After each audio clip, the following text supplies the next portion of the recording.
할렐루야. 하나님의 크신 사랑이 이 새벽에 우리 가운데 가득한 줄 믿습니다. 오늘 우리는 누가복음 22장 14절로 23절의 본문을 통하여 하나님의 처음 계획이라는 제목으로 말씀을 함께 나누도록 하겠습니다. 오늘 본문은 6월절에 치러진 예수님의 최후의 만찬입니다. 이 최후의 만찬하면 떠오르는 것이 바로 이 다빈치, 레오나르도 다빈치가 그린 최후의 만찬 그림일 것입니다. 어떤 그림입니까? 12명이 긴 책상에 앉아서 식사하는 장면입니다. 물론 이 그림이 1498년에 완성되었기 때문에 상에서 식사하는 장면으로 그려진 것입니다. 진짜 유대 사람들의 이 식사나 잔치에서는 그렇게 하지 않죠. 유대 사람들이 음식을 먹을 때는 어떻게 합니까? 바닥에 누워 앉았다 표현합니다. 왼손으로 기대고 길게 누워 앉아서 음식을 먹습니다. 그러니까 한쪽으로 계속 머리가 포개어져 있으니 앞사람이 내 앞에 있겠죠. 그때 요한이라는 제자가 예수님의 오른쪽 품에 안겨 있는 것처럼 보여지는 것입니다. 자, 지금 최후의 모습은 어떨까요? 굉장히 평온합니다. 따뜻합니다. 사랑스럽습니다. 앉아 누워서 서로 말을 건네며 떡을 먹고 있으니 기쁨이 있는 것이죠. 그러나 그 자리에 평온함 가운데 거하지 않는 한 사람이 있습니다. 예수님은 그를 향하여 이렇게 표현했습니다. 21절에 그러나 보라, 나를 파는 자의 손이 나와 함께 상 위에 있도다. 여러분, 이 말을 들었던 제자들은 얼마나 놀랐을까요? 이 자리가 어떤 자리입니까? 6월절에 예수님, 사랑하는 자기의 스승 예수님과 제자들이 함께 떡을 떼며 기쁨을 나누는 자리입니다. 그런데 그 기쁨과 사랑의 자리에서 예수님을 팔 사람이, 그것도 여기는 누굽니까? 수년 동안 예수님과 함께 다녔던 제자들입니다.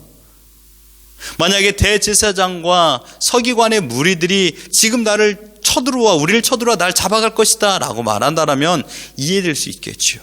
그런데 여기 있는 사람 중에 나를 배신하고 나를 팔 자가 있다니요. 무슨 말입니까, 예수님?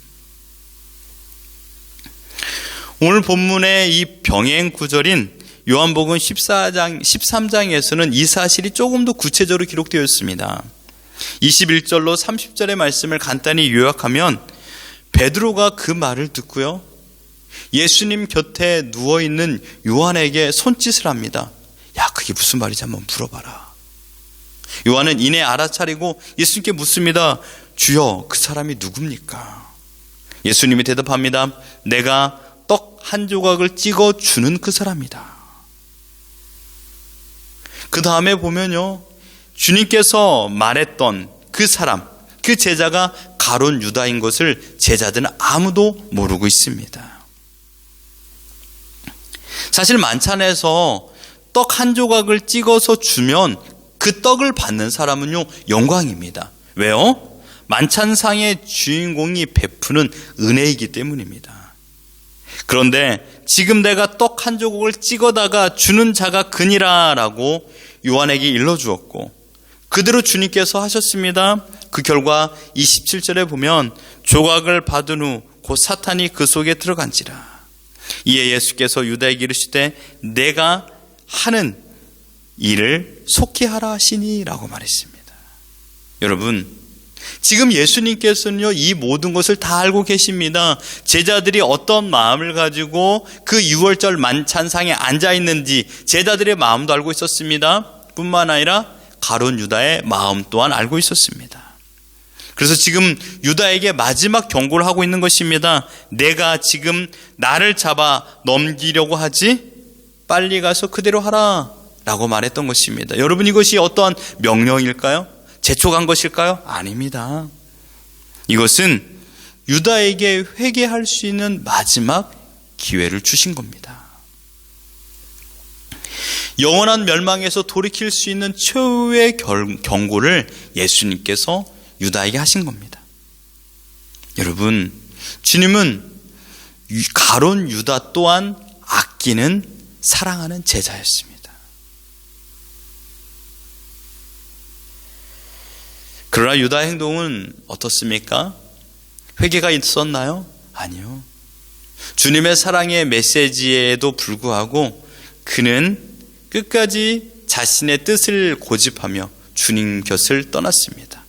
그때가 캄캄한 밤이다라고 요한은 표현했습니다. 요한복음 13장 30절에 유다가 그 조각을 받고 곧 나가니 밤이로라.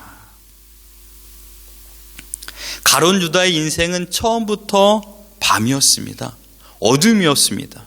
분명 생명의 빛 대신 예수님과 동행하였습니다. 그러나 그 모든 것이 어둠이 변하여 빛으로 삶을 살아간 것이 아니라 처음부터 하나님께서 그리스도의 구원의 은혜를 누리지 못하도록 만들었던 대상이었습니다. 그래서 하나님의 크신 경륜을, 하나님의 구속 계획을 이루기 위하여서 하나님께서 사탄의 도구로 접근하도록 그냥 놓아둔 자입니다. 이 일을 하나님께서 창세전에 계획하셨습니다. 여러분, 예수님께서 능력이 없기 때문에 배신을 당하고 능력이 없기 때문에 로마 법정에 끌려가며 능력이 없기 때문에 채찍에 맞고 능력이 없기 때문에 곤욕을 치르며 능력이 없기 때문에 십자가에 달려 죽은 것이 아닙니다. 그러나 그 일을 진행했던 그 사람 가룟 유다는 예수님께서 최후의 결말을 이렇게 표현했습니다. 인자는 이미 작정된 대로 가거니와, 작정이라는 것 하나님의 창세 전의 계획을 말하죠.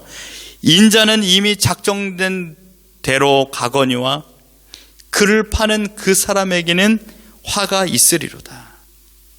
마태복음 26장 24절 이렇게 표현합니다. 그 사람은 차라리 태어나지 아니하였다라면 제게 좋을 뻔하였느니라. 주님께서는 몇 번이고 회개할 수 있는 기회를 주셨건만 끝까지 악마에게 붙잡힘 당하여 돌아서지 못하고 욕심에 이끌려 앞으로 나가다가 지옥에 떨어져 죽은 것입니다. 가룟 유다에게 마귀가 들어가서 활동하여 비록 하나님의 크신 계획 가운데 예수님을 죽이는 일을 했지만 그는 끝내 영원한 멸망을 받게 된 것입니다. 사랑하는 성도 여러분, 최후의 만찬은 주님의 살과 피, 곧 생명을 나누는 자리입니다. 옛 언약의 갱신이죠. 새 언약으로요. 오직 예수 그리스도의 살과 피가 우리를 구원하여 주었다라는 것을 우리에게 말씀하고 있는 것입니다. 오직 하나님의 나라를 갈 수 있는 유일한 길은 예수 그리스도의 생명인 것을 하나님께서 선언하신 것입니다. 이것이 하나님의 처음 계획입니다. 하나님께서는 그 계획을 세우셨고 그 계획을 완성하신 것입니다. 인간의 이성으로는 결코 이해할 수 없는 오묘하고 신비로운 죄 용서와 생명의 자리, 그곳에서 사랑을 나누는 자리임에도 불구하고 그 한 사람은 구원의 감격을 누리지 못했습니다.